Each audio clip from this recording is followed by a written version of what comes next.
नमस्कार मित्रमैत्रिणींनो, तुमचं स्वागत आहे आपल्या नवीन एका व्हिडिओमध्ये. आपण जर उन्हाळ्यात दररोज ताक पिलो तर त्याचे अगणित फायदे आहेत. त्यातलेच काही फायदे आज आपण पाहणार आहोत. पहिले म्हणजे शरीर थंड ठेवते. दुसरे म्हणजे पित्त कमी करण्यास मदत करते. तिसरी म्हणजे पचन सुधारते. चौथी म्हणजे पोटातील जळजळ कमी होते.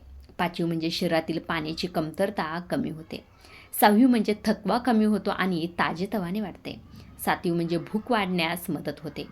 आठवी म्हणजे बद्धकोष्ठता कमी होते. नववी म्हणजे पोट हलके राहते. दहावी म्हणजे शरीराला आवश्यक कॅल्शियम मिळते, हाडांसाठी उत्तम आहे. अकरावी म्हणजे त्वचा निरोगी राहण्यास मदत होते. बारावी म्हणजे पोटातील चांगले बॅक्टेरिया वाढण्यास मदत होते. तेरावी म्हणजे वजन नियंत्रणात ठेवण्यास मदत होते. चौदावी म्हणजे आंबट, ढेकरं आणि ॲसिडिटी कमी होण्यास मदत होते. 15वी म्हणजे शरीरातील उष्णता कमी होते. 16वी म्हणजे तोंडातील कडूपणा कमी होतो. 17 म्हणजे घशातील जळजळ कमी होते. 18 म्हणजे पोटातील गॅस कमी होतो. 19 म्हणजे ॲसिडिटी कमी होण्यास मदत होते.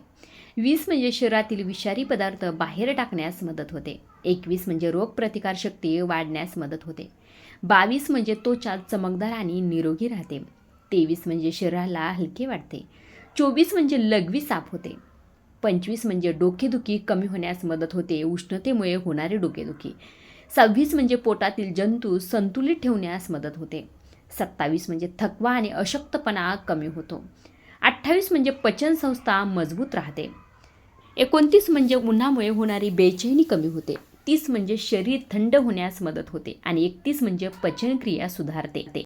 फक्त एक ताकाचा पदार्थ पिल्यामुळे खरं तर आपल्या शरीरावर एवढे छान आणि उत्तम असे फायदे होत आहेत. त्यामुळे आजपासूनच ताक प्यायला सुरुवात करा. ताकासाठी खरं एक छोटी टिप सांगते. ताकात भाजलेले जिरे, थोडं मीठ आणि कोथिंबीर घातल्यास ते अधिक चवदार आणि पचनासाठी चांगले होते. असेच माहितीपूर्ण व्हिडिओ जर तुम्हाला पाहायला आवडत असतील, ऐकायला आवडत असतील तर आपल्या चॅनलला जरूर सबस्क्राईब करा. धन्यवाद.